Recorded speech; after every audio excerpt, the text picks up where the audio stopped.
Gift Biz Unwrapped, episode 44. Just keep moving forward. As long as you're putting one foot in front of the other, you're going to get somewhere. Hi, this is John Lee Dumas of Entrepreneur on Fire, and you're listening to Gift Biz Unwrapped, and now it's time to light it up. Welcome to Gift Biz Unwrapped, your source for industry-specific insights and advice to develop and grow your business. And now, here's your host, Sue Monheit. Hi there, I'm Sue, and welcome to the Gift Biz Unwrapped podcast. Whether you own a brick and mortar store, sell online, or are just getting started, you'll discover new insight to gain traction and to grow your business. And today I am so excited to introduce to you Karyn Ranzau. Karyn is the owner of Little Pink Ladybug. The company sells templates that allow crafters to create multi-loop and layered custom bows that are used for hair accessories and numerous other applications. Karyn started making bows about 11 years ago, and in 2008, after the creation of this template bow-making system, Little Pink Ladybug as a business was born. In addition to running the business, Karyn homeschools her daughter, volunteers at her son's school, is a comfort dog handler for her church, and a leader for a troop of American Heritage girls. She is the perfect example of how you can integrate a successful business into an active family life.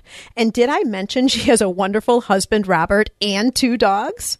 All the while, her love for crafty, creative endeavors somehow finds its way to shine through each and every day. Karyn, welcome to the show. Thank you so much. I'm excited to be here. Is there anything you would like to include, like another activity that you do before we get started? No, I try and make time for my family as well. Really, it's just a matter of priorities, so figure out how to get it all done. There you go. Well, I'm excited to hear your story. For our listeners, Karyn and I have known each other for, 6-7 years already. At least. Yeah, we met at a trade show way back when, and she and I saw each other again just this past January, and we've been talking about her business. I've always loved her product, and she agreed to come on and share her journey with all of you, so I'm really excited about that. Are you ready to light it up, Karyn? Absolutely, absolutely. This is going to be fun. Wonderful. As our listeners know, we like to align the conversation around the life of a motivational candle. The light shines on you while you share your stories and experiences, and it gives us kind of a little bit of an indirect understanding of what you're all about. If you were sitting and you're making your bows, I'm envisioning you doing some demos that you always do on YouTube, etc. And just for ambiance in your workspace, you had a candle glowing there. What color would the candle be? Candle is absolutely going to be a light pink color. And why light pink? You know, it's been my favorite color. I was the first grandchild on both sides of the family, so everything I had my entire life was pink. So, I was just fortunate that I liked the color, so it's just kind of been my color with everything. I even named my company after it, so definitely pink. And what would be the motivational quote on that candle? I really couldn't come up with just one, but I have 2 that are pretty similar. And one of them is from Walt Disney. It's keep moving forward. They mentioned it at the end of the movie Meet the Robinsons. Just keep moving forward. As long as you're putting one foot in front of the other, you're going to get somewhere. Yeah, taking action every day. And the other one, I'm sure everyone's familiar with, Finding Nemo, Dory's little mantra of just keep swimming. That kind of aligns with the keep moving forward. So as long as you keep going forward and you just keep going, you can make anything happen. I totally agree with you. Well, let's talk a little bit now about Little Pink Ladybug and how you got started, how the whole thing evolved, but bring us back way to the beginning, that point in time where you said, I'm going to turn this into a business. My daughter was not quite a year old, and she was wearing all of her brother's hand-me-downs. And we were really strapped financially. We were not in a good place. So I couldn't afford any hair bows or cute clothes. Everybody thought I had 2 boys. And finally, I'd had enough, and I said, I'm going to make a bow for my daughter. And I went and I spent $12 on ribbon, and I prayed that my husband did not notice that I spent $12 because that was straight out of our grocery fund. And I made a couple of bows for her. I had a great time, and then I still had all these rolls of ribbon, so I made a few more bows and sold them at a garage sale. Now, there was no information on these bows, no business card, nothing. And all these people came back and asked and said, hey, can we get a few more? I was like, well, hey, this is great. I sold some. I'm going to go buy some more ribbon. And it slowly grew from there. Now, I have rheumatoid arthritis, so working with all the handmade crafts can sometimes be a slow process for me. But this business of making hair bows grew until I had 11 stores locally that were all carrying my bows. It really got to a point where I was like, I've got to hire someone. I've got to have someone help me. Couldn't find anyone who could make the bows look just like mine. They all look different. We didn't have any consistency. Now, my background was as a structural designer in a packaging company. So I said, let me come up with some templates so that I can hire people and all the bows are going to look the same and be the correct size. Probably about a month after we started using the templates, it was one of those light bulb moments where like, we should be selling the templates instead of the bows. So from that point forward, it was a lot of research, development, stumbling here and there, and then just getting back up and keep going with it. So we've really just grown from that point. But that's kind of how I got into the bow business. I never knew that, Karyn. I never knew that that's how it actually started. I love that because I like hearing about it all when I'm doing a podcast too, because that leads to so many great questions. Absolutely. Gift Biz listeners, there's two things I want to point out to you that Karyn did. She found an opportunity in a situation of need, two places along the way with the journey that we've just talked about so far. She didn't have hair bows that she was going to be able to purchase for her daughter. So what did she do? She saw an opportunity. She went out and she made hair bows. And then she saw the need to make things easier, more consistent, etc. when she already had her product in all these stores and she needed production to be smoother. And that led to the templates. But how cool is that? Because that is really what developed her whole business and what she's working with today. Point being, make sure that you've got your eyes wide open. You think you're going down one path because, Karyn, you probably thought, well, this is great. I'm in 11 different stores. Mm-hmm. You never thought it was going to necessarily evolve into this whole template thing, which is the basis of your whole business now. Exactly. That is our primary business. And if I make bows at this point, it's really for fun. Occasionally I'll do a craft show just because I love getting out there and talking with people and being crafty myself. And my daughter can only wear so many at this point. So I've got to do something with them. There you go. Let me ask you one more question about this story before we move on. Sure. You were saying that, went from a garage sale, people came back and wanted the bows. Mm-hmm. And then how did it all evolve into those 11 stores? Walk us through that. Well, I really believe in quality. If you're going to do something, do it well. That's another Walt Disney quote. And so I made some really quality bows. They were sturdy. I guaranteed them. And so I went into one or two stores and I noticed they didn't have a very small size that you would put on a baby and infant. And I said, I don't want to take away from your other bow makers, the other business that you carry, but would you be interested in carrying these? And I had them on a nice backing card. I had my logo in place and contact information and a basic website going at that point. And so they agreed to try that since it wasn't something competing with what they already had. Well, those little bows were so popular, the people who were buying them as their children grew, they kept going back to the store and saying, well, can we get the next size up? We added some non-slip grip inside and we covered all the clips and all the ends were sealed. So a lot of attention to detail. From that point, we just took it slow. I didn't go out saying, I'm going to go get all these stores and all these orders and so forth. It was every step of growth that we took was taken because we didn't have any other choice. We had to grow. So we didn't try and make ourselves too big. We just kept letting our cup overflow. We're like, okay, we got to get a bigger cup. Oh, we got to get a bigger cup. As you had the first two stores, did you then go and approach more stores or did stores start coming to you? A little bit of both. We had several consignment stores who were hearing kind of through the grapevine that we had a good product and they approached us. But then there were some higher end stores that carry some really nice boutique items and really beautiful clothing. At that point, we had some confidence, so I went to them and said, hey, this is what I've got, this is what I can do for you, and this is where we're already carried. And let me leave you with a few samples, and I'll call you next week. And really, it was that. I didn't really give them a chance to say yes or no.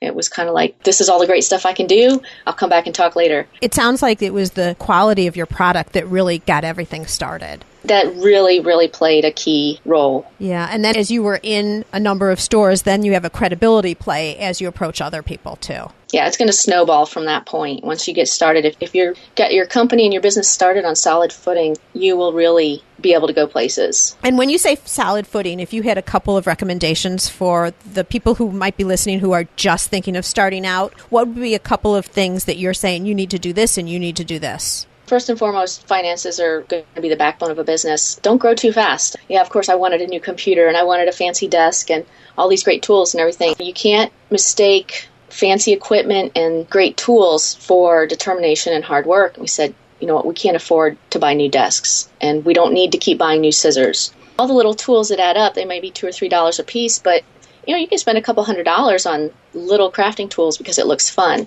You got to keep your focus in sight and stay true to that focus. Focus on the tasks of actually growing the business, not what's behind the business in terms of equipment and such. Exactly. Yeah. It's, you know, I didn't need fancy signs or storage containers or any of the little gadgets that go along with crafting. It was like, what is my goal, and is this action getting me closer to it? Is this action getting me closer to it? Really important, because a lot of us will think if, you know, going out and selling your product puts you in a very vulnerable situation. The way you sell, you have a very low-key approach, but your product totally speaks for itself. Mm-hmm. But so many people selling, you know, is not the fun part. So it's really easy to stay back in your craft room or, you know, work studio, and in your mind, you're working because you're making more or you're setting up your office. But those aren't tasks that bring in the money to keep a business going. And particularly in the beginning, when you need to get it started, you need to be getting some revenue coming in. Okay, so now you have these templates and you're recognizing that this is going to be the business. So was Little Pink Ladybug ever the bow business and then it gravitated to the templates, or did Little Pink Ladybug start as templates? Little Pink Ladybug was the bow business. I didn't want my name attached with something that I thought I might possibly join with a partner or maybe sell someday. So I didn't want my name to be the business. I didn't want to ever have to sell my name. So I started making bows. We had a great time at craft shows and things like that. And then once we developed the templates, we came up with the name Brilliant Bow Maker, and we just had that as a brand under Little Pink Ladybug, the company. You had the templates, and these were probably just handmade templates initially. They were handmade. We actually went and got those flexible binders, that flexible plastic that you can get. And we would buy all the ones on clearance at the end of the back-to-school sales and come back and, you know, we'd print out, picture the template and tape it to the binder, and then we'd cut it out with an X-Acto knife, and that's what we started with. It was quite tedious. And so that's what you were selling initially? That's what we were selling initially. So there are a few people out there who have the hand-cut templates, and then that probably lasted no more than 2 weeks, and we realized this was going to kill us. So we tried a couple different things. I invested in one of those personal home die cutting devices that people use for scrapbooking, and I found one that you could program in your own shape, and we thought that would work, and that would take 10 minutes to cut one template, so that didn't work. And that was one of those stumbling blocks. You know, we paid a couple $100s for the machine and never used it again. But we found a small die cutter a couple states over that was willing to work with us. And once we knew how much the die and the materials and so forth would cost, we waited till we saved up. I mean, this was not a credit business. This was all built on cash. And we went ahead and got those die cut, but we couldn't afford the printing. So we still had to take a Sharpie and write the name and the size, stuff the envelopes. And at the time, we were selling just the printed books. We couldn't afford the spiral bounding, so we put them in these binders that we got on clearance. And those were our kits. That's what we were selling. And it spread like wildfire. You know what I like about that is you didn't invest a ton of money right away. You kind of tested the concept, whether you knew that that was what you were doing or not. And you took some chances, again, with that machine that you bought that ended up not working. You've got to try different systems. And you didn't stop. You might say that buying that equipment was not a success, it was a failure, but that didn't stop you. You looked for, yet again, a different option. There's that just keep swimming quote right there. There you go. And the other thing is that you built the business as you could. I mean, if you see the kits now, and we're going to get to this with Karyn in a second, they are far beyond what you were just describing. Templates put in a folder. They are totally professional, and you would never know the evolution that got Karyn to this point if you see her product today. So as you're thinking about your own businesses and your own products, remember that everything is a step along the way. It's all right to take many steps as you get to your ultimate goal. I guess that's really what I was trying to get across there. How are you producing the templates today, the kits today? Well, once we found the die cutter here a couple states over, like I was talking about, when we really got that going, we weren't making money. We were not even really breaking even, but we knew where we needed to get because we had gotten them priced overseas. And unfortunately, we weren't able to keep them here in this country. It was about 19 times more expensive, so we never would have had any chance of a wholesale markup or being able to sell it to stores. Through, a series of contacts, one person led to the next person, led to the next. We found a great little two-person company, and we've got someone overseas who works with us and gets the parts from a couple different countries and gets everything produced and assembled, and we've been really happy with this company. They've helped us out. Yeah, that again was a big step too, because we had minimum orders larger than anything we'd ever ordered before. So then we were talking about going to the family and saying, okay, this is our plan. This is where we want to go financially, and took it from there. Yeah, get a little bit of help along the way, but you've already proven the concept. You're already seeing that there's a market out there that will buy the product. Yes. Really important, because you saw that people will put their money where their mouth is. Like some people would just say, oh, those are such cool templates, or the bows are so pretty. I'd love to have them, but people were actually opening their wallets and buying. And we had a really strong customer base at that point, because I was involved in a couple of the online chat groups. This was kind of before Facebook really took a strong grip. And so I had a community of people who had known me for a while and who saw my work. And when I said I was coming out with these templates, a few of them got that and vouched for me. And I had credibility. So we had our very first order was kind of a series of comedic events looking back now. But at the time, we were just devastated. It was our first overseas order. We had invested everything we had. I mean, we put everything on the line. It was truly a leap of faith at that point. We were praying hard. And then our first shipment, it got delayed for a few reasons. But then when it was shipping in, we were a brand new importer. And our first shipment happened to come into the country over September 11th. So we were flagged by customs. Oh my gosh. We had hundreds and hundreds of pre-orders for these kits from people that we had sold and given them a great deal, saying, hey, invest with us. This is the kit. Kind of a GoFundMe or Kickstarter campaign before those were around. We said, this is our idea. This is what we're going to do. We need you to buy it in advance. And it passed the date in PayPal when they could get refunds. And we were just keeping people updated saying, hey, they flagged our stuff. They're holding it. And it took about 2 months longer than we had originally estimated for getting that first shipment in. Every single day was agony, just knowing I had to go tell these people, hey, we're still waiting. I'm still here. Here's some ideas. This is what I'm working on. And it was just being in touch with your customers, just letting people see you as the person you are. You know, you've got to put yourself on the line. I think that's really important because, first of all, I can't imagine that people wouldn't understand with 9/11. I mean, everyone at that time came to the aid of everybody else. So I would be surprised. I don't know if you have any stories about that you even want to talk about, but I could only imagine that everybody who ordered was totally understanding. But there's always the fear that, you know, people are going to take your money and run, right? Yeah. So by you staying in touch with them and just, you know, this is a bad problem. We're trying to figure it out. I'm sure everyone understood the problem, but by just staying in touch with them and saying, look, I'm not gone. I am here. You are going to get the product. I promise. Mm-hmm. Probably helped you through that really well and gained loyal customers. It really did. And they got to know us really well because over the course of 2 months, 60 days, you run out of some crafty ideas at some point. So we were posting pictures of the dogs and the kids and, hey, I'm not doing any crafts today. I'm doing laundry, but we're still thinking about you guys. We're still here waiting for our shipment. And every year since then, over the anniversary of 9/11, they still flag a few things. But now that we've been doing this for several years, we don't get flagged as often. But we still have a couple strips of that TSA U.S. Customs tape that all the boxes came wrapped with. We saved a few pieces of that and stuck them on one of our drawers that we've got here in the office. That's good. Just to have some history of the development of the business, I think is great. To remember where we came from. I mean, you can't get too big for your britches. You got to remember, hey, when it comes down to it, I'm going to sit down and I'm going to do something to make my business go forward today. I also have a similar situation when I'm bringing things in from overseas because if you don't have mass product to take up a whole container for yourself, you're always in a container with other businesses. And it might not be you that's being flagged. It might just be something in a container, but the whole container has to be set aside. So I've had that happen to me as well. Just, pros and cons of doing business overseas, right? Yeah, we learned a lot. Is what it is. You learn to order early. Yes.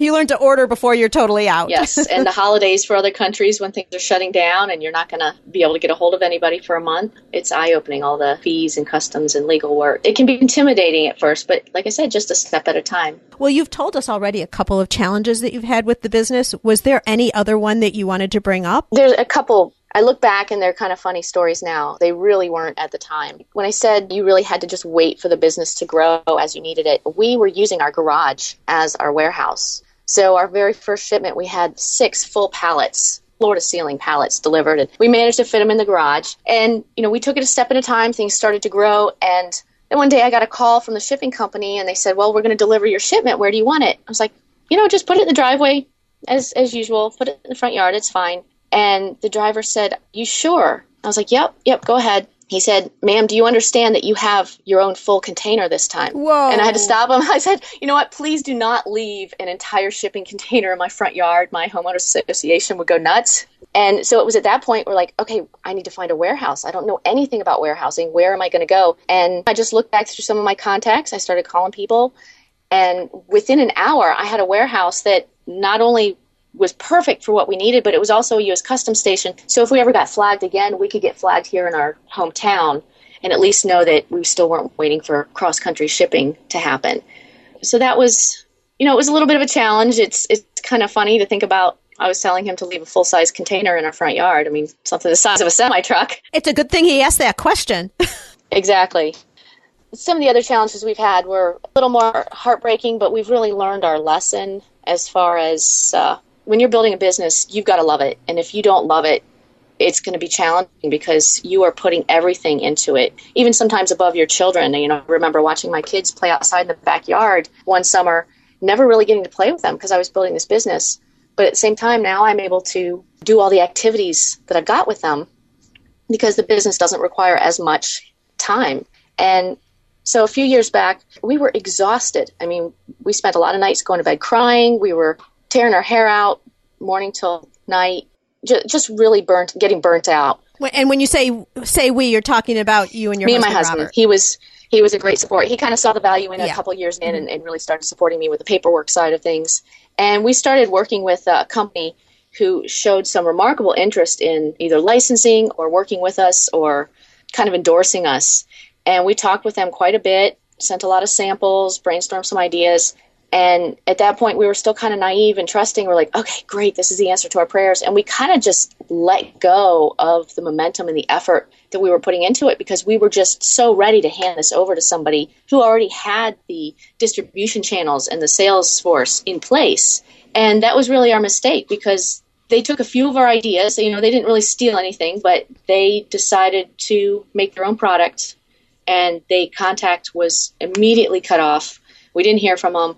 And then shortly thereafter, we saw them come out with their own product. And it was somewhat devastating because, we had worked so hard and had put so much into it. We're just like, where do we go from here? And again, we just, our faith kind of got us through.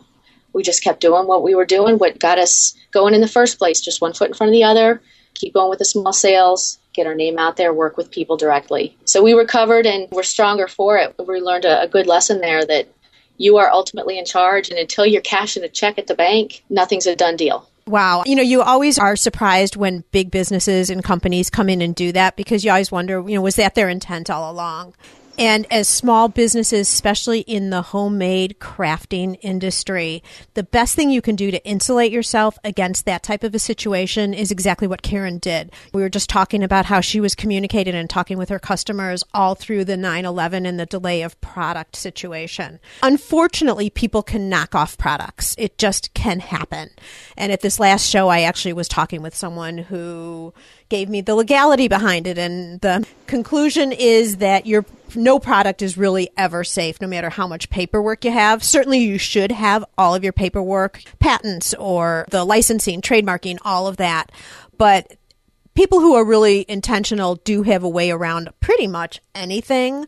But the good news is, and especially for smaller businesses, when you develop relationships with your customer base and when you are intimately involved in the product, like Karyn, she makes a ton of YouTube videos to show people how to use these bows and what to do, how to additionally be creative. She's at the shows, so her customers get a chance to see her and work with her personally with the templates and the products. Those are things that larger companies don't think about. They don't think about that personal interaction.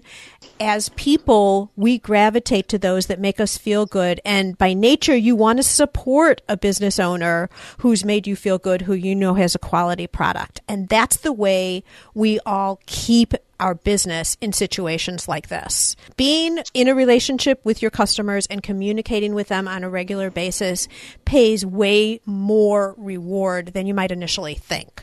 Right from the start, make sure you guys to be keeping customer lists and talking to your customers on a regular basis?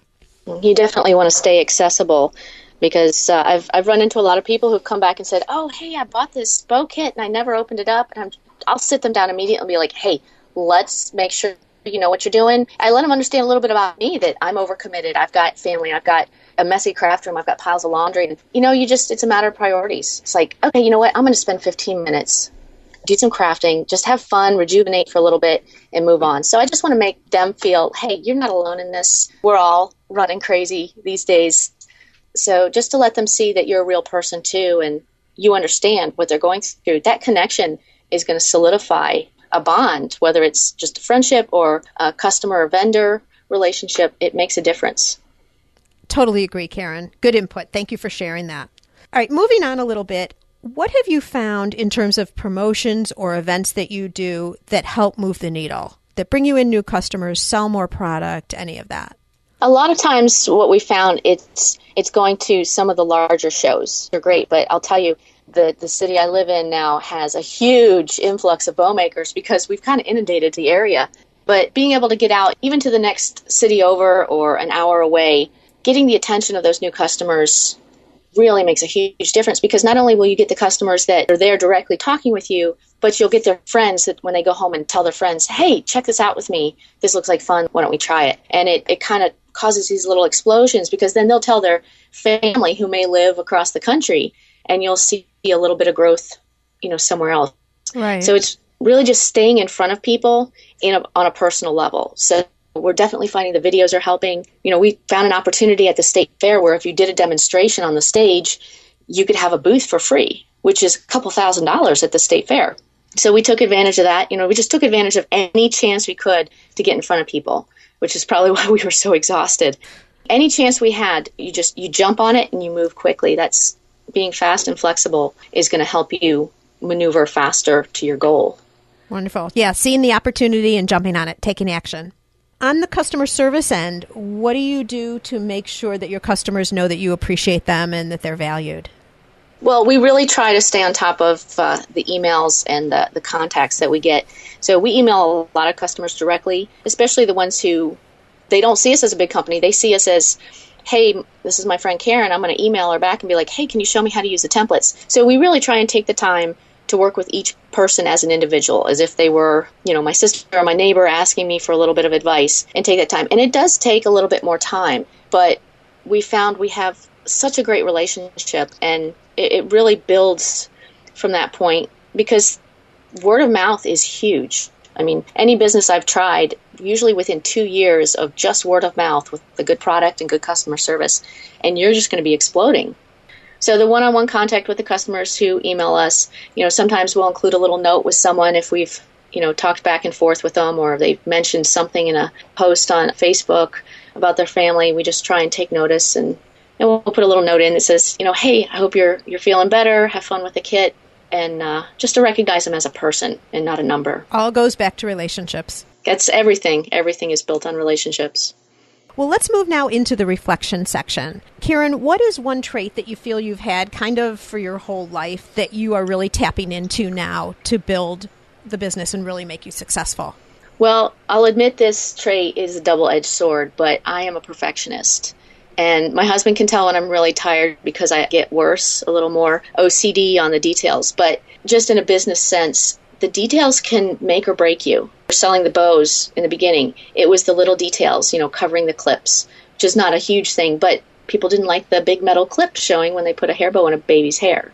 Making sure all the ends were sealed. Just little things that you may not even notice when you're looking at it. You may not even be conscious about it, but just in the back of your mind is processing, does this product, does it look clean, have, smooth edges, and it just presents an appealing visual to me. So those little attention to detail, thank you cards when people help you out, consistency, things like that. Yeah, I think really going back to your product, how many of us have bought one specific brand because it has one little trait that the other one doesn't have? Buy a car because it has a built-in baby seat, or you buy a certain blouse because you like the style of their buttons. It's some of the little details that make all the difference. As Karyn's talking about, she covered metal clips. That differentiates her product from everybody else, and people buy because of those special qualities of a product. So as you're developing products, think about that too. We've talked a lot about how you have created now balance in your life between all the things you're doing with your family and running a successful business. Do you have any tool or anything that you do so that you do have that extra time to be able to balance both of these? I think I've mentioned it a couple times, but just to really point it out, my sister was the one who made me focus on this. Probably the best thing is a list. Not a list of things to do, but a list of your priorities. And she pointed out, she's like, first thing in the morning, eat healthy. Make sure that you are mentally focused and energetic and you have the energy. Take that time, that 10 minutes for yourself in the morning, and you'll have the energy for the day. After that, what are your priorities? Is it your business, your kids, your family, your marriage, taking care of your pets? Prioritize the top 4 or 5 things in your life and make sure you pay attention to those each day. I'm always going to have laundry, and I'll admit it is probably the last thing on my list.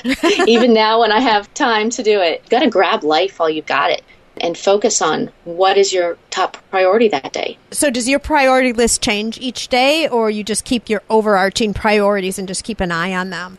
A little bit of both. Each day I might have, if I have one of my scout meetings, or if my daughter has dance, or my son has archery, or whatever that day's priorities are. Some of them I can say, okay, I've got 3 hours of time for my business, and I'm going to focus on that. Others are, you know what, I'm not working on the business at all today because I've got volunteer work, and then I'm going to be at school, and then I've got to get home to homeschool my daughter, and then she's got dance, and he's got archery, and then I've got a meeting. And, my priority on that day is getting through the day and the prep work, making sure lunches are packed, and I have all the clothes and outfit changes we need for the day.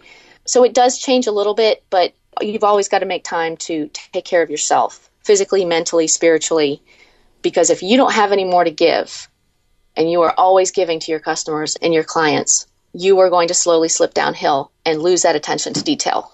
Wise words for sure. As I think about my business, probably about halfway through the process of getting it going, I probably would have said it's not worth it. If I'd known what I was in for, I would not have kept going. But now that we're through to the other side, it was absolutely worth it. It was worth every single late night, every single difficult decision. It was all worth it. So you get in the middle of the journey, and sometimes you just need to just carry through, not worry about the bumps, just keep going. And that's what you'd say at the end, it's been worth it.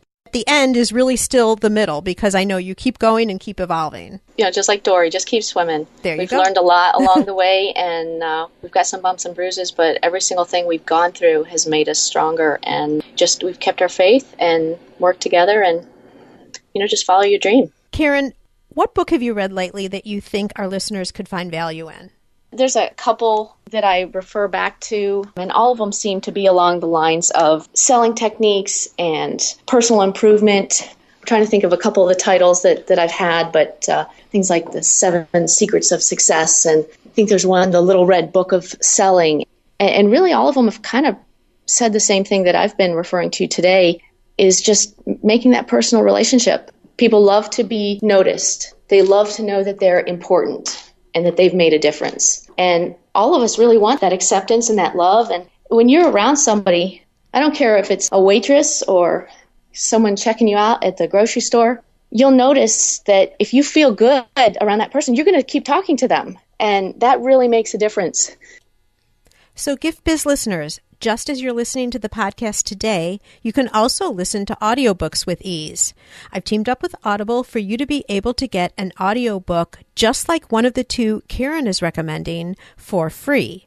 All you need to do is go to giftbizbook.com and make a selection. That's giftbizbook.com. So Karyn, we're going to be winding down to our final question in a second, but before we do that, will you share with our listeners 2 things? Number 1, how they can get in touch with you, and also if they wanted to look at your product and possibly buy templates for bows, where could they find those?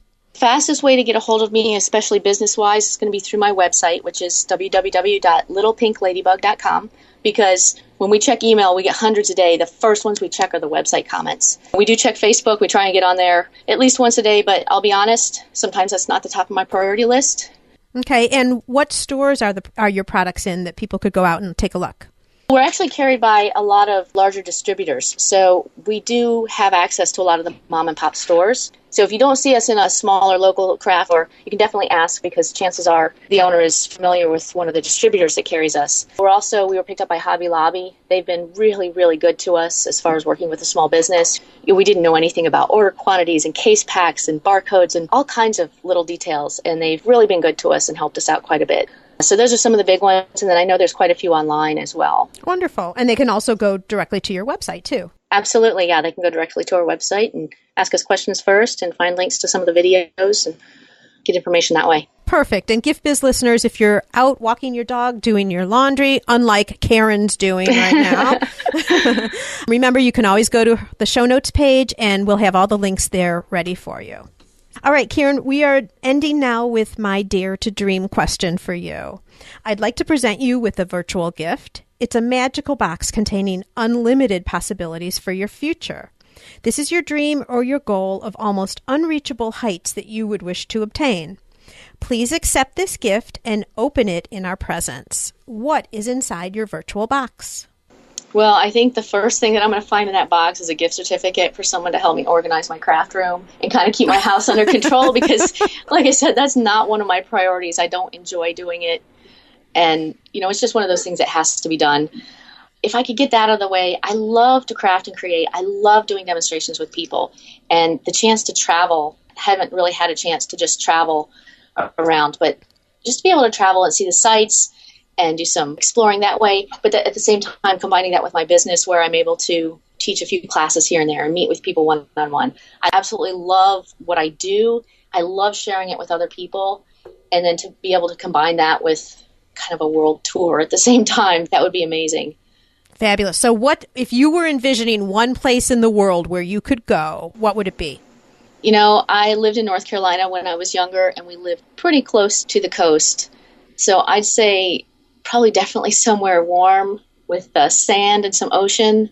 That would probably be my top choice. Wonderful. Well, Karyn, thank you so much. This has been really enlightening and I think a really good episode, particularly for people who are just starting out, how to start the journey and how to capture the opportunities along the way. The way you've told your story and the insights that you've given have been really, really helpful. I want to thank you for opening up, sharing your story, and I know that Little Pink Ladybug is going to continue to grow and grow. So Gift Biz listeners, let's watch Karyn as she continues her journey. And may your candle, Karyn, always burn bright. Thank you so much. Learn how to work smarter while developing and growing your business. Download our guide called 25 Free Tools to Enhance Your Business and Life. It's our gift to you and available at giftbizunwrapped.com/tools. Thanks for listening and be sure to join us for the next episode. Today's show is sponsored by the Ribbon Print Company.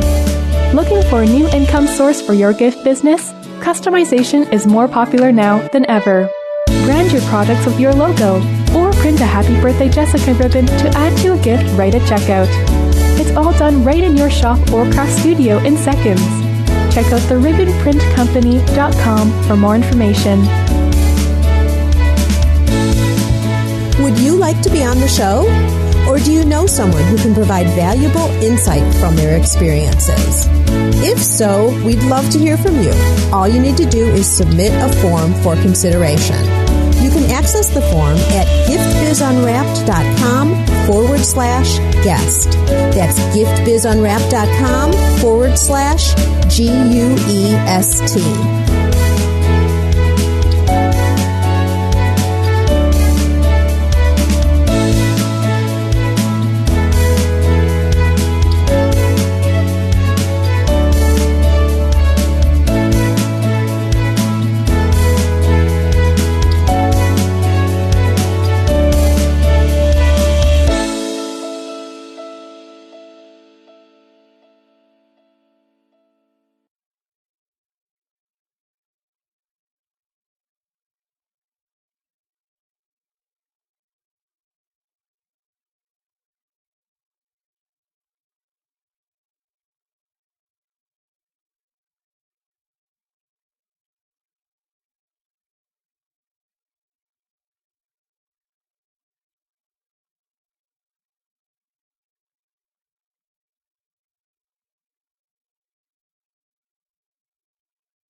got to grab life while you've got it.